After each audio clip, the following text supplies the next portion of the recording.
ETV news Adilabad.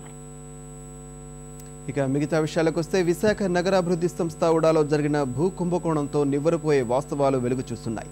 భూ కేటాయింపులో జరిగిన అక్రమాలపై విచారణ చేపట్టిన నిఘా అమలు విభాగం పలు ఆసక్తికర విషయాలను వెలుగులోకి తెచ్చింది. హైకోర్టుకు సమర్పించిన ప్రాథమిక నివేదికలో అక్రమాల తీవ్రతను పేర్కొంది. విశాఖ నగరాభివృద్ధి సంస్థలో జరిగిన భూ అక్రమాలను నిఘా విభాగం బయటపెట్టింది.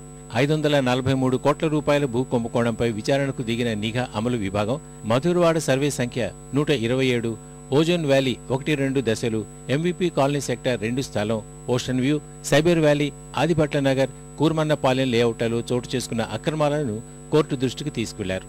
ల్యాండ్ పూలింగ్ ప్రతిపాదనలు పరిశీలించకుండా అప్పటి ఉడా ఉపాధ్యక్షుడు ఎస్టేట్ అధికారి చెప్పిన దాన్ని ఆమోదించడం వల్లే అక్రమాలు జరిగాయి. ఉడా అధికారులు సైతం జిల్లా యంత్రాంగాన్ని పక్కన పెట్టి నేరుగా డి పట్టాదారులకు వ్యవహారం నేర్పడం, అభివృద్ధి చేస్తున్న లేఅవుట్లకు అది తప్పనిసరి అవసరమని మభ్యపెట్టడం అక్రమాలకు దారితీసింది. పట్టాల వాస్తవికతను రెవెన్యూ విభాగంతో పరిశీలించకపోవడాన్ని నిఘా విభాగం తప్పుపట్టింది. తక్కువ విలువైన రాయితీ భూముల్ని సేకరించి ఖరీదైన లేఅవుట్లలో దానికి ప్రత్యామ్నాయాన్ని ఇవ్వడాన్ని ఆక్షేపించింది. డి పట్టాదారుల నుంచి తీసుకున్న భూములకు పరిహారంగా ఇచ్చిన అభివృద్ధి చేసిన నివాస స్థలాల్ని నేరుగా వారి పేరిటే రిజిస్ట్రేషన్ చేయించడంలో ఘోర తప్పిదాలు, తప్పుడు సంతకాలు, నేరపూరిత కుట్ర వంటివన్నీ ఉన్నట్టు తేల్చారు. ఉడా భూ కుంభకోణంలో మంత్రి కుమార్తె హస్తముందని తేలినప్పటికీ అమలు విభాగం ఎక్కడా ప్రస్తావించలేదు.